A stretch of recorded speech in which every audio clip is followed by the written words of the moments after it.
yu la gestoo fekk yaa ngi koy xool dafa mel ni télépathie xel yi jaxasoo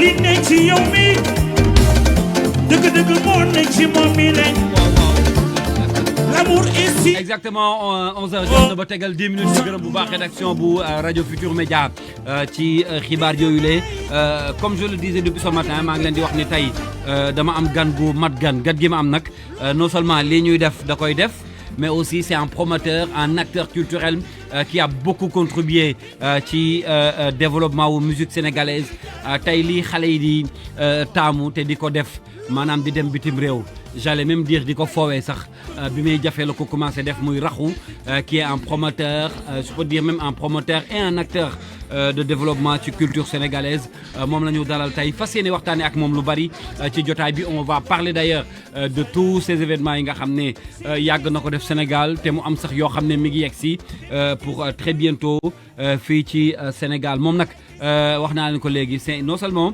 c'est un promoteur mais c'est un présentateur et animateur à la base mën rajo mën télé en même temps il est polyvalent il s'appelle Rakhou c'est un grand monsieur que je respecte énormément ci liggéey bi nga xam ne mi ngi koy def dañ koy dalal dans quelques instants. yëkkati loxo ca kaw yëkkati loxo ca kaw télépathie la li mbëggeel la loolu la ñu suux te at bu bees mbëggeel dafa neex mbëggeel. Alors li mooy télépathie un extrait du Grand Bal de Youssou Ndour bi nga xam ne ñu ngi ko doon def samedi dernier ça c'est le clip officiel du Grand Bal 2025 Rakhou maa ngi lay nuyu bu baax a baax a baax am plaisir recevoir le defe naa pour la première fois ñu jàkkaarloo ci RFM mais mu nekk mbégte bu yaatu ma bàyyi la déjà nga nuyu nos auditeurs et puis nuyu ñi nga xam ne ñu ngi lay déglu ci Sénégal ak bitim réew salaamaaleykum. maaleykum salaam Kals. Bienvenue sur RFM. Merci beaucoup. ah dalal jàmm ak sa kër. waaw dëgg la de. waaw fii sa kër la de. fii sa kër la. en tout cas mbégte la toogaat fii. jërëjëf fii moom vraiment sama kër la. muy RFM muy GFM. donc c'est un réel plaisir d'être là et puis je te félicite. jërëjëf ndax yaa ngi def liggéey bu am solo. jërëjëf gars yi dañ lay dégg ci rab bi mais mbalax bi moom yaa ngi koy gérer. waaw maa ngi ciy jéem de. j'entends des rétros ah ouais. qui rappellent des bons moments. Des bons moments, effectivement. Ouais. Effectivement. J'ai l'habitude de le dire, la musique sénégalaise est tellement riche. Absolument. Que liñ ci mën a fàttaliku bari na. Balaa sax ñuy dem ci loolu. Un petit commentaire sur le dernier Grand Bal de Youssou Ndour. On vient d'écouter le clip officiel, le son qui est sorti il y a quelques jours. Mu nekk li nga xam ne moo résumé un peu le Grand Bal, télépathie. Commentaire ban ngay def ci Grand Bal en tant que promoteur, animateur, présentateur. Comment tu as vu encore? Tu sais Kals, man j'ai toujours dit en fait Youssou Ndour c'est pas une surprise hein man lii du mën a waaw quoi. Bettu la. Non parce que c'est Youssou Ndour parce que man jàpp naa ni Youssou Ndour mën na tëgg une fois par mois muy mel nii parce que c'est l'ambassadeur de la musique sénégalaise. Effectivement. mos naa ko wax benn animateur man que bu ñu doon def ay hit parade Youssou Ndour du ci bokk ndax bu ñu ko tegee ci yoon chaque jour mooy nekk numéro 1 parce que c'est pas comparable par rapport à la musique sénégalaise. Youssou il est au-delà de tout ça son image ce qu'il a fait pour la musique man j'ai beaucoup d'admiration et d'estime de Youssou Ndour parce que voilà man je me rappelle quand je faisais la radio à Paris bu ñu may laaj c'est quoi la musique sénégalaise ma ne leen est-ce que vous connaissez Youssou Ndour bu ñu ne ma oui ma ne voilà c'est ça la musique sénégalaise parce que c'était la référence quoi pour donner en fait c'est quoi notre culture musicalement je veux dire. Donc li muy def nii pour man c'est normal gis naa benn journal mu titré def Youssou Ndour le roi Wally Seck le prince ma ne ça c'est bien que les gens comprennent parce que ba may wax au début ne je veux pas que les gens les comparent parce que ça n'a rien à voir quoi. Alors qu'il y avait des gens qui comprenaient pas ma façon de parler. Faut pas que les gens essayent de diviser wala de faire des comparaisons qui sont pas comparables. Ku nekk da nga war am sa place et puis il y a un respect en fait. Man tey jii bu ñu toogee dama comparer ak benn animateur bu mag dama naan leen non kooku sama mag la. Bu ñu ma ko doon comparer man maa njëkk a génn weddi loolu parce que y a des choses yoo xam ne c'est à nous d'éteindre en fait les les suspicions, tu vois, waruñu bàyyi sax nit ñi di ko xalaat. Man nag loolu dafa bokk sama principe. Moi j'aime pas trop faire des interviews parce que je suis très spontané et très sincère à ce que je sors dans ma bouche. Alors c'est ce que je voulais préciser au début, c'est-à-dire que il est très rare de voir Rakhou en interview. xam naa ne site internet yi lay sollicité ci loolu bëri na rajo wala télé yi lay ciy sollicité bëri na mais accordé nga ñu cette interview parce que depuis un moment ñi ngi ciy waxtaan ma ak yow. li tax ma sàkku interview bi dama jàpp ni yow bokk nga ci ñi tax tey musique sénégalaise am benn taxawaay bi. surtout bitim réew. parce que quand tu as décidé de quitter le Sénégal nekk bitim réew non seulement pour liggéeyal sa bopp mais da nga liggéeyal sa bopp liggéeyaaleel la musique sénégalaise. Je m'explique rapidement bi ngay nekk foofu da nga doon def tout le temps ay pexe pour suñu artistes yi di jóge fii di ñëw France. précisément parce que France mooy dëkk bi ñëpp bëggoon dem à l'époque. ngay def lu ne pour sénégalais yi di ñëw. pourquoi bi nga toogee foofu liggéeyoo rek uniquement pour dellu Sénégal def fii say événement mais li ngay def fii tey di andi ay artistes bitim réew da nga ko njëkkee ci jël artistes yi fii di leen yóbbu pourquoi ce choix là. Bon écoute xam nga boo nekkoon fii di def rajo ba pare nga njëkk am initiative ci rajo bi nga nekkoon ne da nga bëgg di tëgg ay soirées parce que avant may def rajo j'étais déjà DJ di def ay soirées maintenant ma nekk ci rajo ma am idée ne Ben Bass dama bëgg ñun comme que suñu fans yi ils sont un peu partout ma ne tey dafa mel ni nga ne Kals da ngay wax patron bi tey Youssou ne ko da nga bëgg a def rajo bi organiser Bargny pour aller tout près de ton public. Quand j'ai eu l'initiative, à l'époque, les animateurs, nous Edouard P. à son âme, nous Simon, ils n'avaient pas compris. Mais après, ils ont compris, Bargny, c'était un succès de ouf. Gars, ils ont camp militaire au Bargny. Après, nous avons fait de décentraliser la radio. Voilà, exactement. Okay. On voulait faire des soirées un peu partout. Effectivement. De moment, Bob, on a eu Facebook, Internet, quoi, tu vois. Mais c'était déjà mis. Beaucoup de sama idée parce que moi j'ai toujours voulu rassembler unir tu vois donc ma nekkoon ci yëngu-yëngu yooyu ma dem France ma gisoon kenn ku ñuy wax Jabaate di organiser ay soirées sénégalaises je l'ai sollicité il m'a pris en tant que DJ man ak DJ Babs bañ demee ba ci biir nag ma ne Babs il faut que ñu organiser suñu propre soirée parce que ni ma gisee nit ñi di ñëw ci soirée yi suñu tur yi moo tax parce qu'à l'époque c'était très connu au Sénégal léegi c'était en quelle année ça vers les années de bon écoute man je suis parti à Paris en 2002 donc 2000 man dama ñëw rek 2000 2001 quoi oui non la radio c'était déjà 97 et puis Dunia Soxna FM c'est en 99 maintenant quand j'ai démarré foofu ay soirée les gars disaient mais DJ Rakhou bi nekk Dakar la tu vois parce que les gens ils me voyaient à l'époque ci mosaïque bi quoi voilà donc jamono yi feeñ jafe voilà exactement donc à l'époque donc les gens bu ñu xamee ne man la dañ daan ñëw ci soirée bi ma ne Babs pourquoi pas duñu autonome quoi ñuy ñëwal suñu bopp di organiser suñu bopp mais Babs n'osait pas sama première soirée maa ko tëggal sama bopp maa dem louer salle jël ko en tant que DJ et ça a fait un succès muy 2006 2007 nag laa commencé jël artistes yi ak Abdou Guité Seck ça moom je ne l'oublierai jamais Abdou on s'est parlé donc je l'ai fait venir à Paris de 2007 nag ba léegi yàlla mu ngi. kan moo nekkoon ce premier artiste bi. Abdou Guité Seck. Abdou Guité Seck. Abdou Guité Seck. Raconte-moi comment ça s'est passé. Bon Abdou tu sais man Abdou je l'aimais beaucoup même quand je faisais la radio ici donc sa musique était c'était pas du pur mbalax 100%. mais j'aimais bien sa musique ndax moom da doon def world music parce qu'il était à l'époque dans le groupe Woke donc et puis man j'aimais bien ce qu'il faisait je ne sais pas qui nous avait mis en relation et quand je l'ai appelé il était très fun moi mon nom avec plaisir et donc ça s'est passé comme ça et je me rappelle parce qu'à l'époque avec Abdou Guité c'était pas ce même style là non oui voilà. C'était autre chose Abdou Guité Seck et puis Abdou il a cartonné à l'époque hein. Il faisait partie des artistes que les boys français aimaient beaucoup ndax mbalaxam c'était autre chose ma boole ko ak benn chanteuse capverdienne moom aussi c'était sa première fois muy presté muy Émilie Montero et vraiment jig naa ko nag ndax ba mu ñëwee waaye elle était tellement timide ci soirée boobu maa ngi ko defee woon Saint-Denis après elle a pété quoi après mu nekk une vraie chanteuse capverdienne très connue dans son secteur 2007 nag laa commencé def Abdou Guité Seck après j'ai fait 2008 su ma juumul Pape Diouf Abdou Guité Seck ay playback quoi ba 2009 nag moo nekk sama gros succès ak Titi en 31 décembre ak Abou Choubalo. Et puis à l'époque Rakhou c'était pas du tout facile pour jëlee artiste fii. Ouais, c'était pas évident à parce que l'époque. maa ngi dégg ngay wax ci sa biir wax ni que. C'était même en mode playback, c'est-à-dire que. Oui, pour oui. jëlee sax benn artiste Oui, Sénégal oui, yóbbu ko. oui, oui. C'était très difficile. Non, c'est très difficile. Ça, Mais comment ça, tu as fait? Bah écoute, xam nga à l'époque c'est vrai que yombul woon mais boo amee ay kayit yu wóor parce que à l'époque ambassade dès que les papiers sont clairs dañ la koy jox quoi te maa ngi fàttaliku il demandait les permis de travail te permis de travail que la koy jox mooy il faut que sa association wala sa entreprise légale quoi parce que loolu c'était la préfecture qui te délivrait ça donc loolu yëpp amoon nañ ko quoi yàlla nag mayoon nañu bu ñu bëggoon indi artiste bu ñu ko tegee ci légal dañu doon jox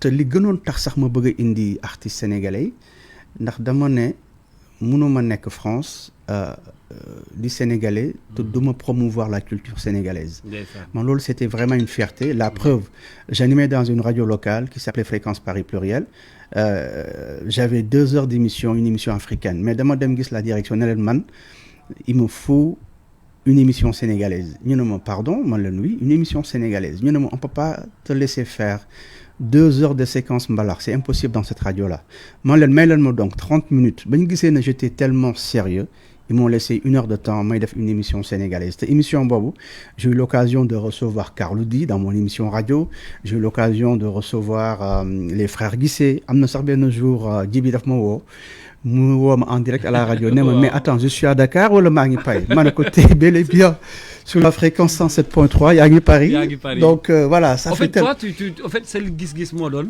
de déplacer Dakar voilà et de l'amener à Paris exactement et en plus ñi nekkoon bitim réew voilà doon sentir li leen manqué woon voilà c'est ñu ça koy dund biir exactement Paris voilà man c'était ça Ah man oui. lépp lu ma doon def rek mais loolu est-ce que du passion bi moo ko doon def non mais la passion de non mais il y a pas que la passion c'est une fierté aussi une fierté parce que aussi. c'est réew la quoi Ouais, effectivement. man je voulais vendre ma musique donc comment le vendre ci samay support yi nga xam ne maa ngi koy liggéey man je préfère mettre 5 minutes de mbalax que ñu may jox 1 heure de une émission boo xam ne je mets pas la musique sénégalaise d'ailleurs pour une première quand je suis parti animer dans une radio antillaise Espace FM dugal naa ci seen playlist Salam Diallo tay bi Salam Diallo di dox Guana boobu mais dama leen ko forcer ci playlist bi tey mën nga dem Paris xëy dégg Guana ci rajo boobu parce que mu ngi ci seen playlist donc man c'était ça en fait le mon combat un peu, voilà comment promouvoir la musique sénégalaise biir Paris en plus de ça aussi j'ai fait Titan pendant 10 ans j'ai pris le relais ñu ngi koy ñaanal yàlla na ko yàlla yërëm xare ko àjjana di Vincent di suñu tonton di suñu mag moom aussi Titan ñëpp gis nañ li mu def Paris après Babacar Diop est passé man nag je suis resté presque 10 ans au Titan alors en parlant de Titan d'ailleurs tous les Sénégalais yi nga xam ne dañu daan sam am sax peut-être occasion dem ci ay festival wala par exemple Bercy bii ñuy wax tey voilà surtout Bercy dès le lendemain de Bercy ouais, c'était, tous les artistes qui venaient à Bercy même l'after le lendemain surtout Mbaye Dièye Faye Mbaye Dièye Faye il a marqué le Titan mais loolu laa doon bëgg a wax c'est-à-dire que ku raté Bercy da nga doon dem Titan rattrapé ko raxas ko foofu ça aussi c'était un rendez-vous c'était un rendez-vous aussi absolument donc vraiment on a essayé de faire beaucoup de choses sur Paris ndax ñun bu ñu ko doon def du woon xaalis mais c'était vraiment comment vendre en fait le drapeau et puis en tant que Sénégalais qu'est-ce qu'on peut faire pour ce pays-là quoi man c'était ça mon optique moo tax boo xoolee ci presque pas mal de jeunes artistes à l'époque je les ai tous ramenés à Paris tu vois pour la première fois pour la première fois exactement pour la première fois xam nga nag Sénégal nga baal ma grand dañu nekk ci dëkk bu xaw a difficile réew mi ñu nekk mooy da ngay am sa ay baax-baax def sa ay jaloore xeex sa yoon ba noppi nit ñi duñ la ko waxal man nag moo combat c'est vraiment képp koo xam ne def na fi dara ci réew mi ñu waxal ko parce que xam naa ni yow da nga bokk ci nit yi nga xam ne c'est pas parce que tu es devant moi moo tax ma koy wax mais li nga def pour la culture sénégalaise dafa bari te doo koy faral di wax comme je disais au début il est très rare de voir Rakhou est-ce que sax mës naa la gis ci interview je sais pas mais li nga def dafa baax ñu teg ko ci table bi waxtaane ko tey la dem Paris yomb rek comme dem Sandaga mais bi Paris di jafe dëgg rayante nga pour sénégalais yi ñëw foofu et comme je disais tout à l'heure pour la première fois pour certains ñafe ba ñu andi leen France pour au moins ñu siggil seen bopp ba noppi jaay seen musique tey àddina di dox ba tey la plupart des artistes muy tëggkat muy fecckat muy musicien muy ku mënti nekk dem Paris yomb ci ñoom xëy na sax ni ñu ko waroon jaayee en réalité jaayee wuñ ko noonu parce que quand tu parles de Alioune Mbaye Nder quand tu me parles de Abdou Guité Seck quand tu me parles de Fallou Dieng Même et Mbaye quand Dièye tu me Faye. parles de Mbaye Dièye Faye mais dañ doon jouer ci ay festivals yu mag pas dans des petites salles mais sur des festivals après ñu def after yi ñëw fekk le Titan wala à la radio et tout ça est-ce que tu penses que loolu noonu mi ngi am ba tey wala lii am tey dafa wuute ak yow li nga doon fekkee. Non, la musique, elle est... Non, l'esprit musique dafa différent par rapport à l'époque. Xam nga ñu lu ñu doon def bu njëkk ba nit mënu ko woon xam parce que amul woon ay réseaux sociaux et puis man aussi musuma def dara pour wane ko man en fait le but c'était pas moi c'était comment faire pour li may def Sénégalais mën ci gis seen bopp.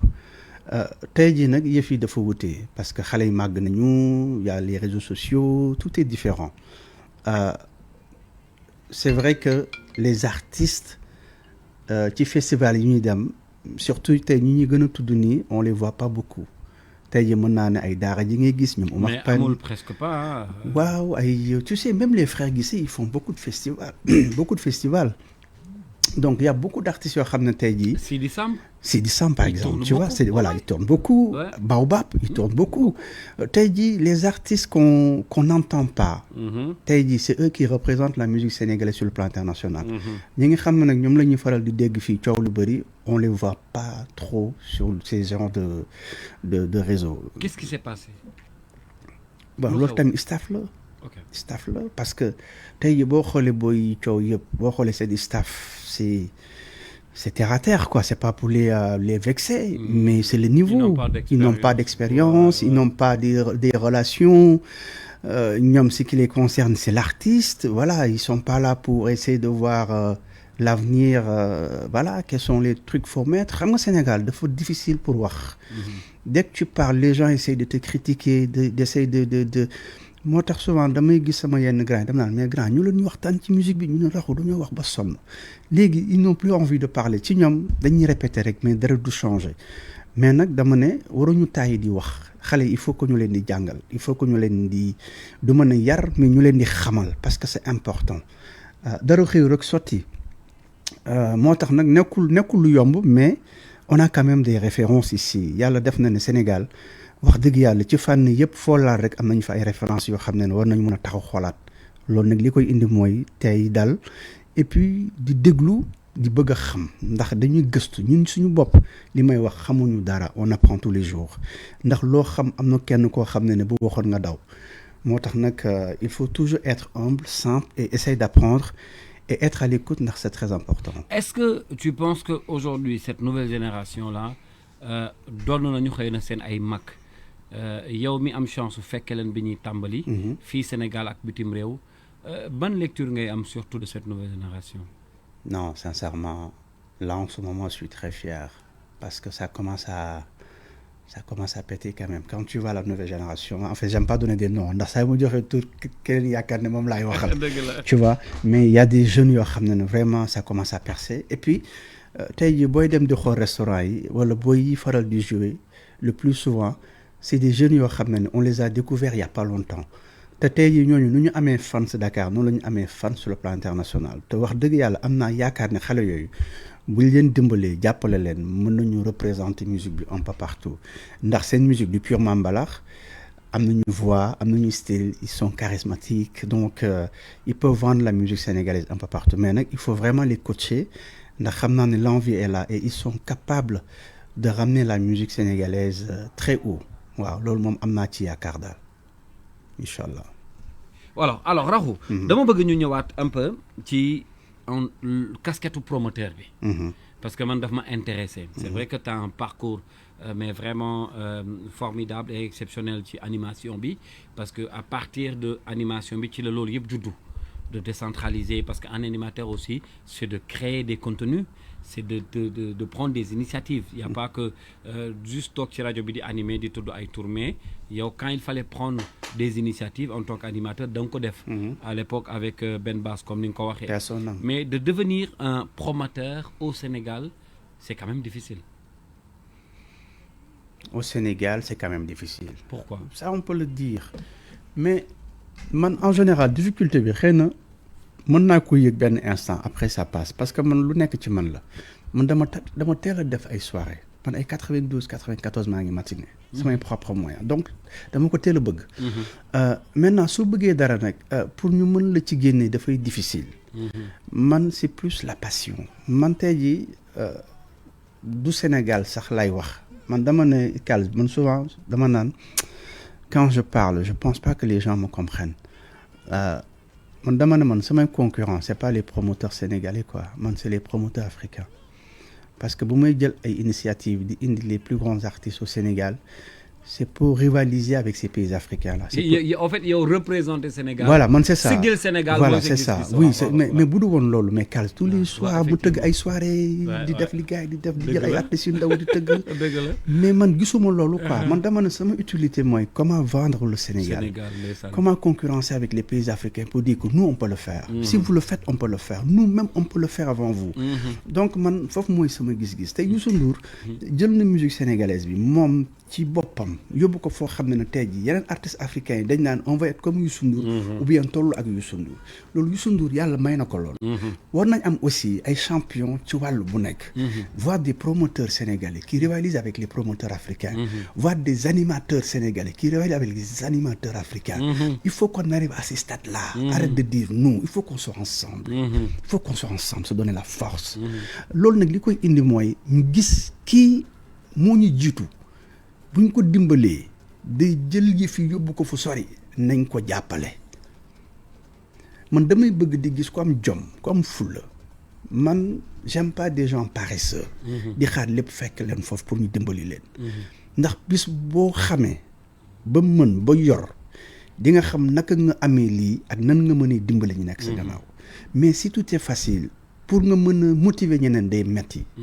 moo tax man damay bëgg ñun Sénégal que ñuy jàppale suñuy doomu réew yi nga xam ne am nañu jom bëgg nañu réew mi te lépp lu ñuy def dañ naan man Sénégal maa fi def lii maa fi samp lii nañ leen ñëw liggéey mu gën a kawe président Diomaye Ousmane Sonko dañ leen jàppale ku leen jàppale c'est la jeunesse dañ am ci ñoom gëm-gëm may leen doole ñu avancé ñoom aussi noonu la ñu waree mën a xool ci réew mi ñi nga xam ne mën nañu yëkkati Sénégal ñu jàppale leen. te yàgg ñafe pour réew mi yàgg ñafe pour réew mi. il faut que ñuy jël ñi nga xam ne dañoo gëm bëgg mën lu ñuy def ñu dimbali leen. d'ailleurs loolu sax moo tax ma lay laaj pourquoi parce que tu as fait un choix très difficile.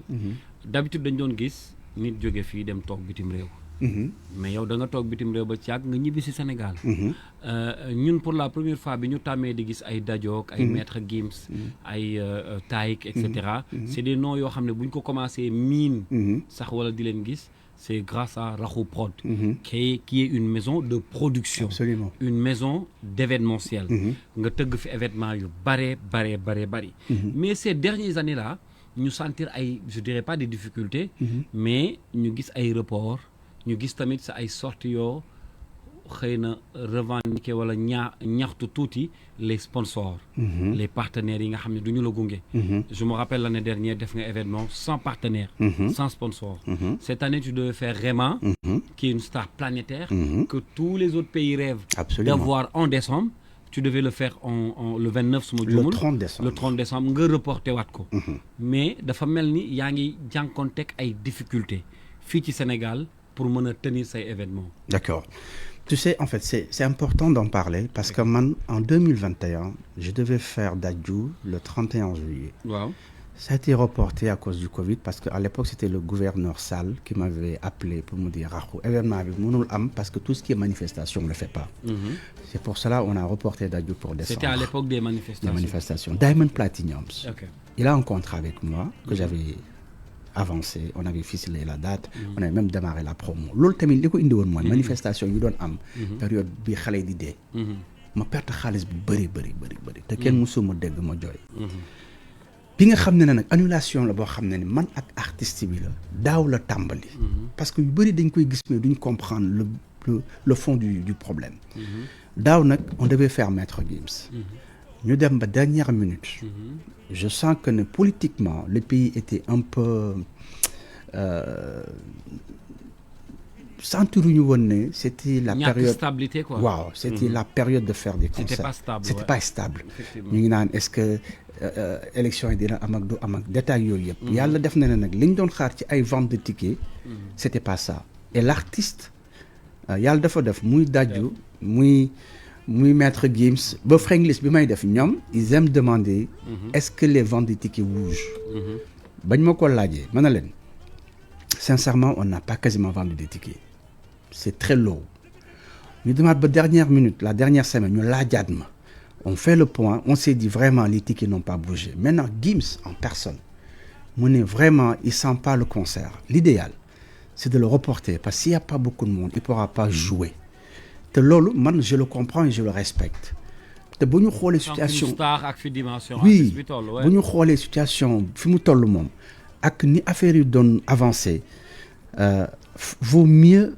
reculer préparer waat ko que di ko tëgg ci période boobu on s'est parlé on s'est mis d'accord là-dessus et on a reporté le concert de Gims lui aussi il me doit une date peut-être qu'on va essayer de voir peut-être ci année 2025 bi ban moment lañ koy def parce que là on a vu que il commence à remonter donc loolu moo waraloon loolu maintenant l'histoire de Rema qu'on devait faire le 30 décembre là c'est différent Rema c'est un artiste très cher très lourd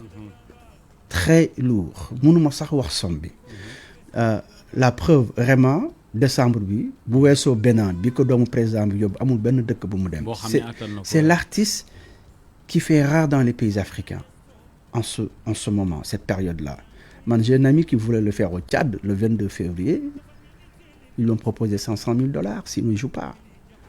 Là, il a reporté. Donc, c'est pas donné à tout le monde. C'est pas donné à tout le monde. Et quand même, tu as réussi à le faire. Voilà. bëgg naa ñu yeggali foofu. waaw mais dama am benn surprise ci antenne bi. koo Oui. xam ne bi may lay dalal. bi ma ko defee démb ci sama réseau yi. Oui. yàlla xam na ne j'ai reçu beaucoup de commentaires. Ok. Beaucoup de personnes qui voulaient témoigner. ci sa jëmm ji ndax li nga def.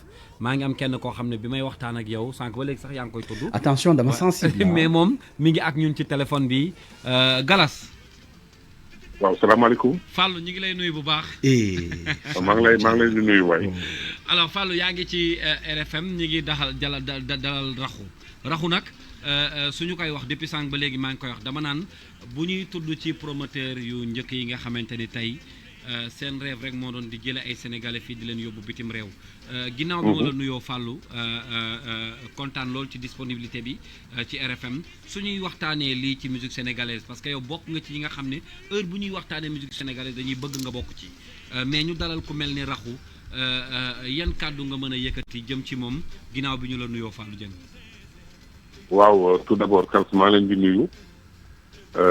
nuyu waa auditeurs yu RFM yëpp à cat ba cat di souhaiter une bonne et heureuse année réewum Sénégal bi yëpp di ko souhaiter tous les animateurs rawatina nag tey nga invité koo xamante ni vraiment sama nit la nit ku baax la nit bu sonn ci aaru Sénégal la nit bu sonn ci artistes sénégalais yi la nit bu promouvoir la musique sénégalaise en Europe si ñi ko xam ñu yàgg tukki xam nañu kuy raxu donc j'ai eu à travailler avec lui macha allah mu nekk nit boo xamante ni nit bu engagé la nit la boo xamante ni nit bu am fit la ci li muy def nit bu ci boole fulla ak fayda et puis nag comprendre lu bari macha allah tey bu ko invité laaj na ñu dugg ñun tam témoigner parce que lu mu gàtt liggéey naa ak moom te on a eu à travailler ci début 2000 yi.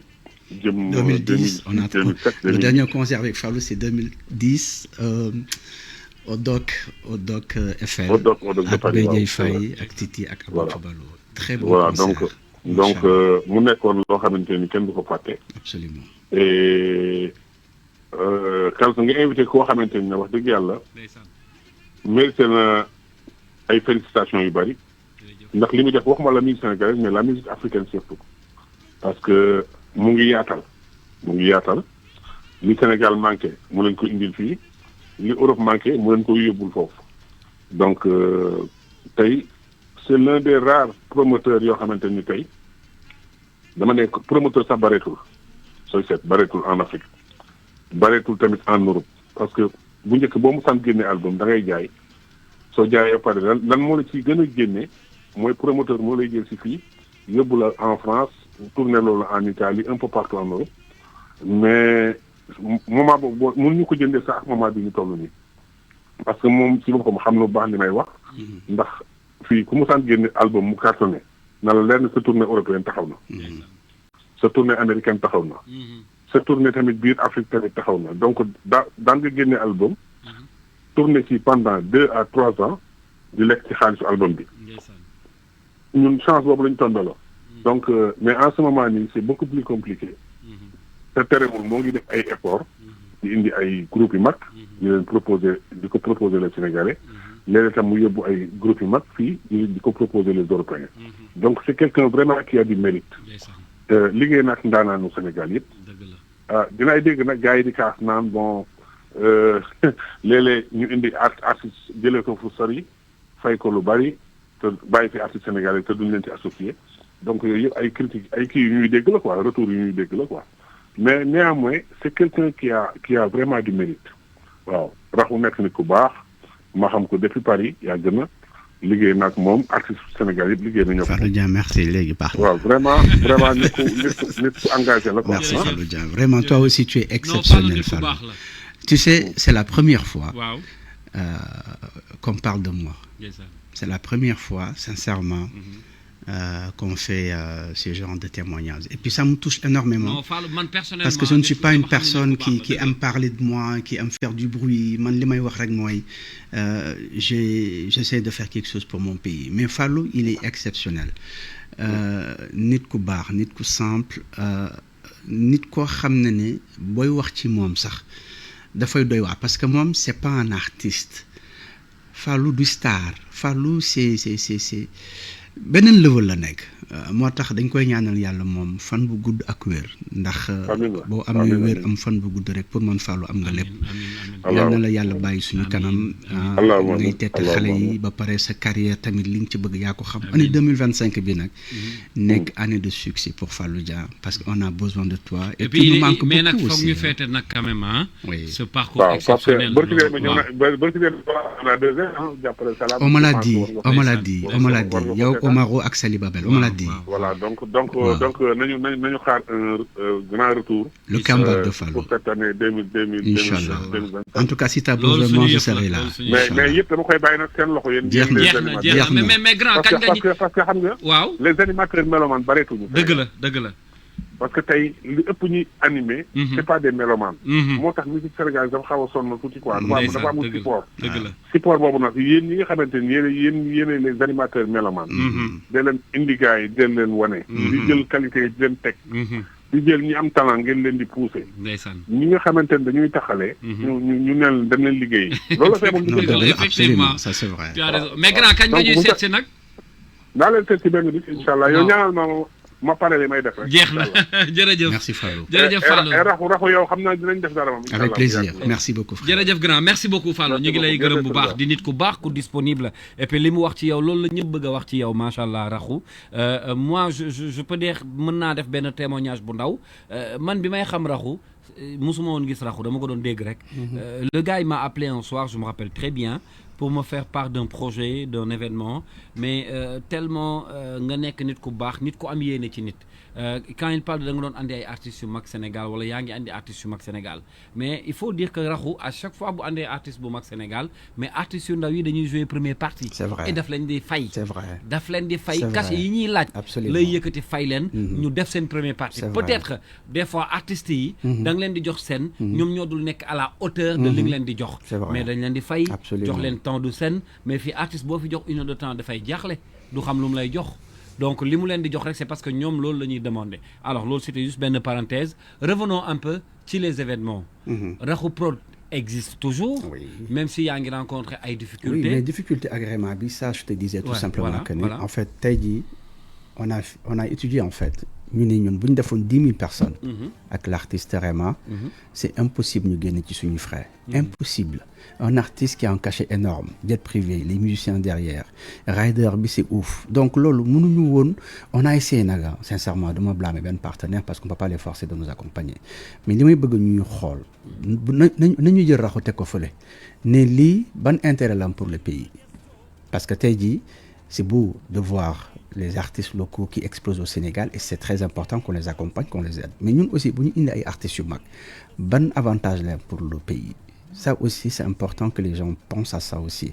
moo tax la tête de Rakhou sincèrement mu neex bañ a neex nit ñi man daal nañ ma teg de côté xool Rakhou lan lay apporter li muy def ban njëriñ la am ñu toog ñu waxtaan pour l'intérêt du pays bu ñu indi nag artistes yu toll nii amuñu ay partenaires yu ñu jàppale ça va être difficile te nga tëgg ku mel ni Rema amoo benn partenaire buy taxaw di la ci jàppale lépp nga nar ko def sa fonds propre di nga dem ba benn instant di nga taxaw raison pour laquelle sincèrement ça fait partie et puis rider bi aussi booy bi li mu waroon indi comme logistique on n'avait pas le délai donc tout ça faisait partie les raisons pour lesquelles on a voulu reporter la date mais nag la date ça avance peut-être donc c'est pas annulé, c'est reporté. Non, c'est reporté et sincèrement on a prévu de faire un gros truc avec Rema gros truc là bëgguma ci sax wax on est en train de voir mais Rakhou, quelles sont les difficultés principalement voilà, en détail que tu rencontres? Non, c'est les partenaires.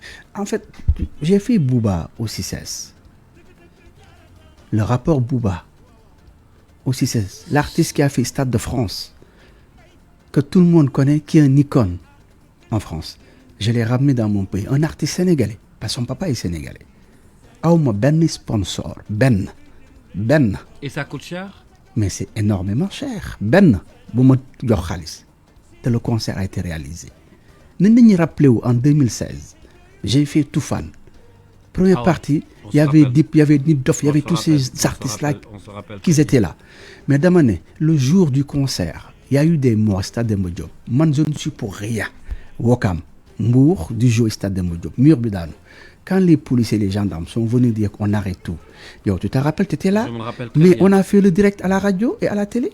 Mais d'amané, man bu ma pertoon ay milliards jour boobu mais ñi perte bakkan dañ ko mën a remplacer mais man dama ànd ak ñi perte xëy na perte naa xaalis bu bëri mais que tu es avec les Sénégalais. parce que je suis avec les Sénégalais kenn mosuma dégg ma jooy te remboursé nañ ñëpp seen xaalis ba pare yàlla daf may dimbali man je ne suis pas un promoteur boo xam ne quand j'organise mes concerts bu ma annoncé ticket de vente rek damay dem di récupérer xaalis yi partout man du ma jël xaalis tant que c'est pas le jour du concert je fais mon mais sama point man du ma dem moo tax ñaanuma ko yàlla saa yu report amee nit ñi xam ne ak man c'est garanti dem leen ngeen récupérer seen xaalis daal di wax parce que j'ai pas besoin de jël xaalisu quiconque soxloo ma xaalisu kenn donc am na benn sécurité boo xam ne man je préfère perte sama xaalis man que may jël xaalisu nit ñi di ci def lu ma neex moo tax yàlla bi mu may suturaal musuñu def report ba nit naan wuy Rakhou daf ñu ameel xaalis parce que bëgguma lool di sant yàlla nag metti na on a eu des difficultés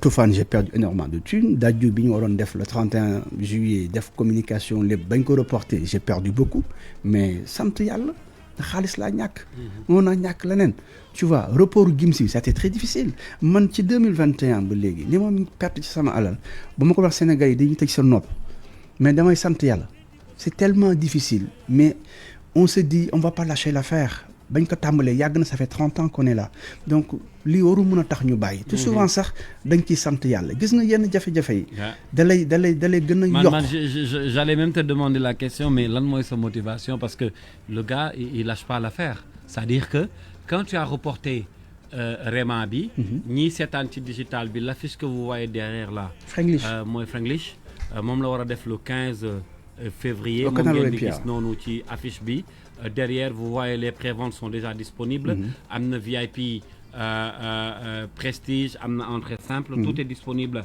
sur bien sûr ci plateforme yi di ngeen ko gis c'est organisé par Rakhou Prod moo tax ma ni la tout à l'heure mais le gars malgré ses difficultés il lâche pas l'affaire loolu yàlla la man dama gëm sama borom loolu j'ai la foi lu am rek dama naan yàlla la c'est-à-dire du ma nekk fii di jooy di non man lu ma yàlla teg rek muy lu naqari muy lu neex dama naan sama borom la man gëm naa ne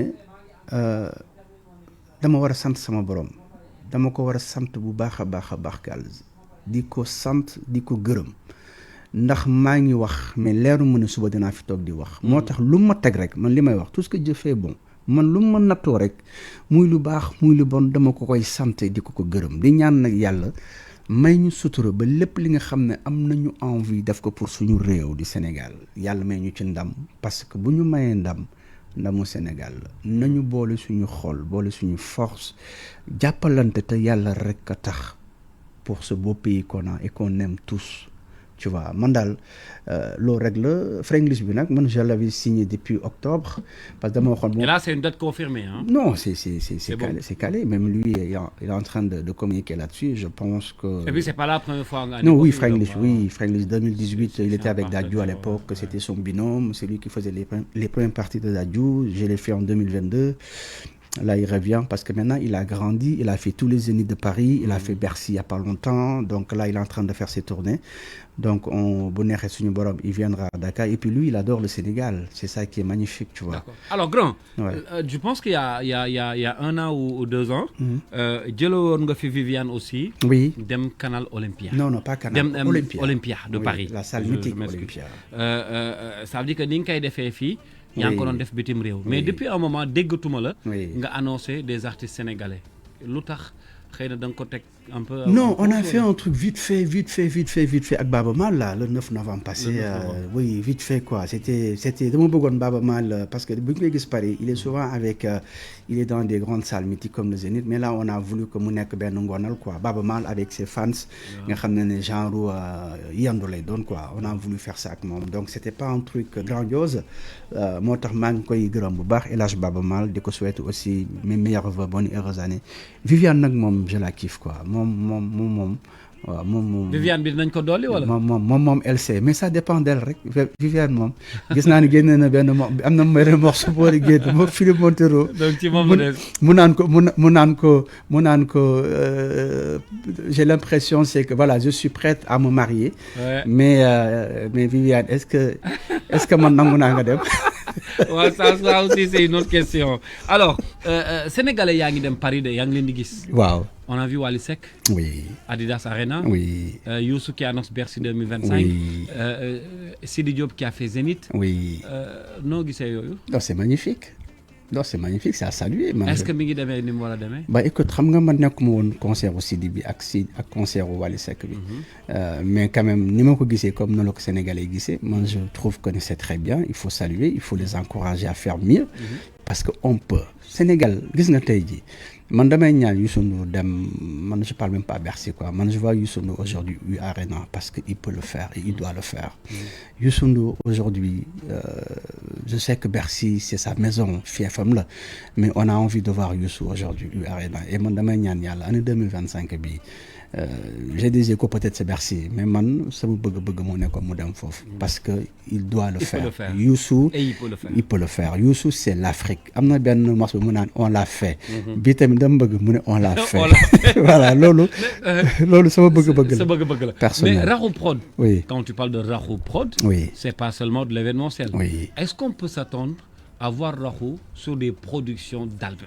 Mais bien sûr, c'est possible année 2025 bi. Bini. Waaw, c'est possible. Je devais le faire. Pour les jeunes par exemple. Pour les jeunes, je devais le faire l'année dernière, mais vu que j'étais sur pas mal de trucs, en plus le pays n'était pas très stable, donc loolu moo gënoon tax mais année 2025 bi moom boo déggee ne je suis en train de produire bu mu la bett parce que aussi j'ai envie d'accompagner. Et tu vois les jeunes leur talent. Oui, non am na si sax ñoo xam ne bu ñu ma déggee da nga xam ñoom laay waxal parce que c'est en cours am ñoo xam ne ñu ngi waxtaan donc bëgg la yéene la mais man li may wax rek la su ma mënul dama naan mënuma su ma parewul dama naan parewuma parce que produire un artiste du ñëw rek man damay am projet quand je produis un artiste parce que voilà dès que je merci frérot maa ngi koy ziar bu baax. ton technicien. Oui maa ngi koy ziar bu baax. man su may produire artiste damay teg plan de travail c'est-à-dire du ma ñëw rek produire la rek après ñu taqale. damay am vision ni kii bu ma ko produire fii laa bëgg àgg ak moom lii la ñu war a def te loolu yëpp nag dafa laaj moyen ba pare laaj nga pare. parce que production dafa fiir. Waaw. Et ça demande beaucoup de choses. Ça demande voilà exactement. C'est pas facile comme ni nga ko xalaatee. Voilà c'est pas évident. te man bëgguma dugg ak nit ba pare ñu séparé wu ci ay waxoo woon lii defoo woon lii man j'aime pas la séparation. Effectivement. En fait. Voilà. Alors grand il nous reste pas beaucoup de temps j'ai tellement de questions moo tax ma bëggoon ñu commencer depuis 10h30 malheureusement on n'a pas eu le temps. Désolé. Parce que retard beeg yooyu mais aujourd'hui est-ce que grand tu as des regrets sur ton parcours en tant que promoteur est-ce que am na mbir yooyu réccu dama lay wax dara nag. waaw nit bu fi toog. waaw nga laaj ko est-ce que am nga ay regret mën a aw ma regret. xamal ni il n'est pas sincère. gis nga dans la vie il y a toujours des choses yoo xam ne si c'était à refaire doo ko def ni nga ko doon defalaat. man dañu naan rëccu baaxul ñun jullit lañu dañ naan comme li may wax lu yàlla def rek moo gën. waaye tey jii bu ñu naroon delluwaat ci gannaaw. am na yu bëri yoo xam ne ni ma ko doxalee du ma ko defaat. parce que am na ay erreurs yu am. am na ay frustration yu am. am na yoo xam ne waroo ko woon def. am na yoo xam ne def nga ko di ko rëccu. mais adduna la. loolu mooy pimenter la vie. tu vois c'est ça qui fait que après yow nga mën a nekk ni nga mel tey. parce que loolu bu amul woon day neex tey ji yow bu la leeroon na yow boo dee dem àjjana. mais doo fi mais c'est ça. C'est clair. il faut que ñu liggéey. Effectivement, loolu nag c'est clair. c'est ça qui pimente la vie. alors aujourd'hui souvent dañuy wax ni que oui on est dans un monde de showbiz. Showbiz sénégalais dafa faux. Les gens ils sont pas vrais. Penses-tu que ces gens-là qui sont dans ce milieu de la musique ou du showbiz comme on dit est-ce que am nañu reconnaissance. Calze. Wow. Il n'y a pas que le milieu sénégalais. On est dans un monde. Oui. C'est très difficile de faire confiance à des gens.